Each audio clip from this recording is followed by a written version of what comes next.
ప్రకాశం జిల్లా ఒంగోలులో బాల్య వివాహాల విముక్తి రథాన్ని రాష్ట్ర సాంఘిక సంక్షేమ శాఖ మంత్రులు డాక్టర్ డోలా పాల వీరాంజనేయ స్వామి జెండా ఊపి ప్రారంభించారు. అదేవిధంగా స్టాఫ్ వెల్ఫేర్ కూడా చూస్తున్నాం. కాంట్రాక్ట్ బేసిస్లో పార్ట్ టైం ఉన్న వాళ్ళకు కూడా ఇన్సూరెన్స్ కూడా త్వరలోనే సొసైటీ నుంచి ఎంఓయూ చేసుకొని వాళ్ళకు కూడా బెనిఫిట్ ఇవ్వదు. ఎందుకంటే కొంతమందికి చనిపోతే డిపార్ట్మెంట్ పరంగా ఏం చేయలేకపోతే కొంత చేయగలుగుతున్నాం. ఆ కుటుంబాల్లో కూడా అండగా ఉండిపోతున్నాం. కేర్ టేకర్స్ని కూడా తొందరలో నియమించబోతున్నాం. ఆఫర్స్గా ఉన్నటువంటి వాళ్ళతో లాస్ట్ 2 months ఐఐటి నీట్ కూడా వాళ్ళకి కోచింగ్ ఇస్తాం. ఈ కోచింగ్ ఇచ్చేదానికి నారాయణ విద్యా సంస్థలో వాళ్ళ సిఎస్ఆర్తో స్పాన్సరింగ్ ఇచ్చి ఎంటైర్ స్టాఫ్కి అంటే హాస్టల్ పిల్లలకు కూడా 600 మందికి మెటీరియల్ ఇచ్చారు. వాళ్ళ ఫ్యాకల్టీని కూడా మనకు పంపించారు. నారాయణ తోటి ముఖ్యమంత్రి గారు చైతన్యతో కూడా మాట్లాడమన్నారు.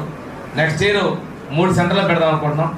ఇవి ముఖ్యమంత్రి గారు అయితే ఐఐటి నీట్ సెంటర్లు 190 చేయమంటున్నారు. వారు పిల్లలు చదువుకుంటేనే ఆ విద్యార్థులు రాణిస్తారు, పేదరికం ఉండకూడదు, కుటుంబాలకి అడ్డగా ఉంటారని చెప్పి బలంగా నమ్మినటువంటి వ్యక్తి మన ముఖ్యమంత్రి చంద్రబాబు నాయుడు గారు. అందుకే ఐఐటి నీట్ 3 నుంచి 10 తీసుకొచ్చాం. లాంగ్ టర్మ్ కోచింగ్ సెంటర్ తీసుకొచ్చాం. ఆ తర్వాత వారు అయితే 190 సెంటర్స్ పెట్టమన్నారు. కొంచెం సమస్యలు ఉన్నాయి. భవిష్యత్తులో తప్పనిసరిగా ముఖ్యమంత్రి గారి కోరిక మేరకు అవన్నీ ఏర్పాటు చేస్తున్నాం.